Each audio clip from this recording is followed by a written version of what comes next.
passing adjustment entry, which of the following is correct? அப்போ ஏதோ error வந்திருக்கு, அதை ரெக்டிஃபை பண்ணணும். என்னென்னு பார்ப்போம். There fixed capital balance, fixed கேபிட்டல்னாலே current account 5 lakh, 4 lakh, 3 lakh respectively. For the year ended material profits 84,000. Okay. Distributed without providing interest on capital.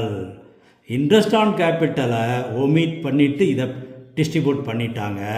அப்போ இதை எப்படி டிஸ்ட்ரிபியூட் பண்ணியிருப்பாங்க? 2:2:1 ரேஷியோவில் டிஸ்ட்ரிபியூட் பண்ணியிருப்பாங்க. That is wrong. அப்போ ராங் கிரெடிட்டு 84,000 ரேஷியோ படி 2:2:1 ratio படி பிரித்தா தட் இஸ் 1/5. இவருக்கு 16,800, 33,600, 33,600. This is wrong credit. Already credited. That is wrong. இவன் என்ன கொடுக்கணும்? இன்ட்ரெஸ்ட் ஆன் கேபிட்டல் கொடுத்துட்டு பேலன்ஸை தான் கொடுக்கணும். இன்ட்ரெஸ்ட் ஆன் கேபிட்டல் எவ்வளவு? 10%.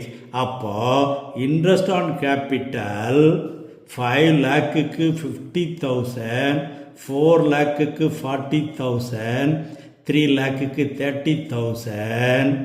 அப்போ டோட்டலாக 1,20,000 வந்துருச்சு. ஆனால் ப்ராஃபிட் 84,000 தான் இருக்குது. அப்போ இந்த ப்ராஃபிட்டை இன்ட்ரெஸ்ட் ஆன் கேபிட்டல் ரேஷியோவில், தட் இஸ் 5:4:3, இந்த ரேஷியோவில் தான் 84,000 டிஸ்ட்ரிபியூட் பண்ணணும். அப்போது 3/12 சொன்னால் இவருக்கு 21,000.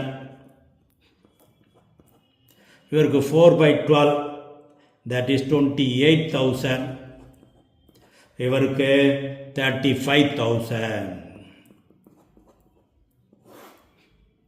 அப்போ this is wrong. இதுதான் கரெக்ட்.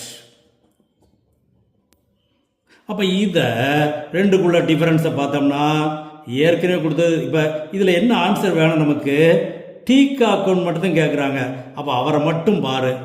டீக்காவுக்கு ஆல்ரெடி கிரெடிட்டட் 16,800, ஆனால் ஆக்சுவலாக வர வேண்டியது 21,000. அப்போ ரெண்டுக்குள்ள டிஃபரன்ஸு 4,200 அவருக்கு லெஸ்ஸராக கொடுத்துருக்குறாங்க.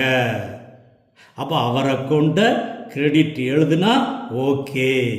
Tikka will be credited by 4,200.